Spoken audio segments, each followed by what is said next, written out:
রাখছি। না, কি এক জ্বালায় পড়েছি। ছেলের বিয়ে দিই, ছেলের বাপ করো কি টাকা দেবো আমরা 2 লাখ। সে এখন ছাড়ে না, পয়সা দেবো না। এই প্রতিদিনই কি পাওয়া যায়? বৌমা, বৌমা, আসো দিই, বসো বসো। কি ব্যাপার? আপনি এত চিল্লাচিল্লি করতেছেন কেন? চিল্লি করতেছি কি জন্য? তোমার বাপ 2 লাখ টাকা দিতে চাইছো, তাকে একটা টাকা হয়তো দিছো তোমরা? কি আপনি কি যৌতুক চাইতেছেন আমার কাছে কোনোভাবে? আর তোর আব্বাই তো বলছিল যে আমার ছেলে যৌতুক দেবে 2 লাখ।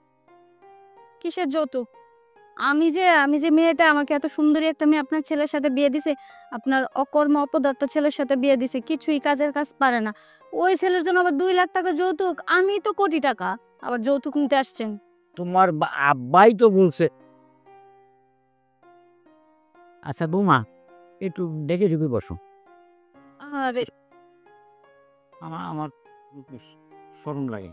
ওই তোমার আব্বাই তো বলছে, তোমার মাও তো বলছে যে 2 লাখ টাকা দেবো আমরা। তাহলে আজ 5টা বছর হয়ে গেল, এর ভিতর টাকা ফেরত দিলই না। আর আজ পর্যন্ত তুমি একটা ছেলে মেয়েও দিতে পারলি না।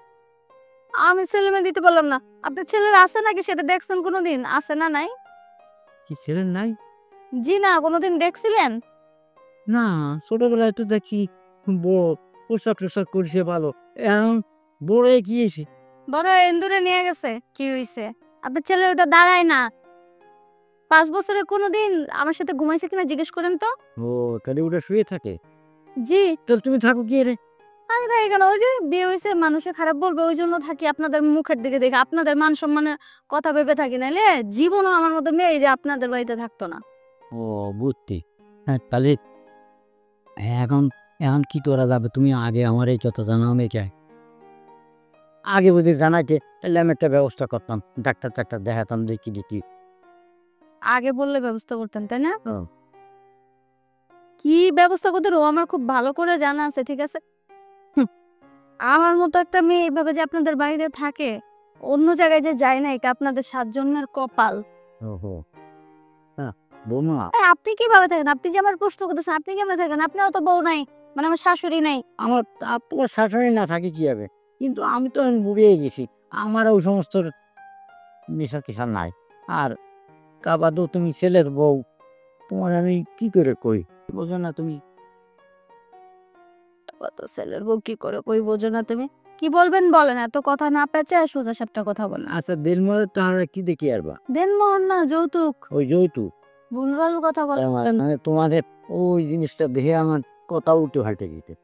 ও আচ্ছা, আপনি আবার ওই দিকেও খেয়াল করেন? ওই ওই দূর তোরে বৌমা, তুমি কি কাজটা করতেছো? আমি কিছু করিনি আব্বা, পড়ে যায়। ও পড়ে যায় তো পড়ে যায়, আর আমার এদিক খারাপ যায়।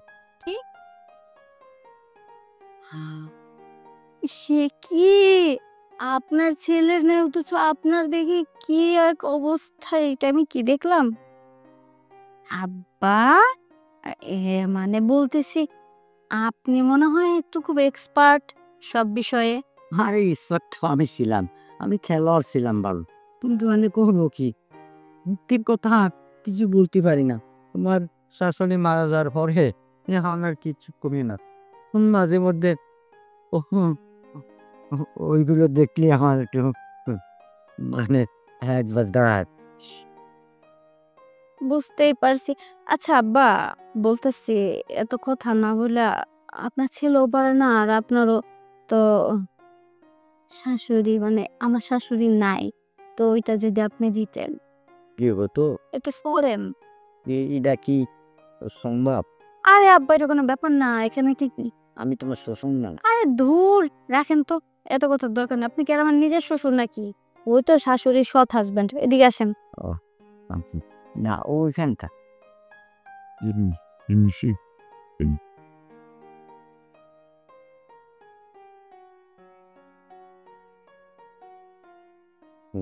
বৌমা, তোমার আর কথা বাড়েন না আব্বা, কেউ চলে আসবে।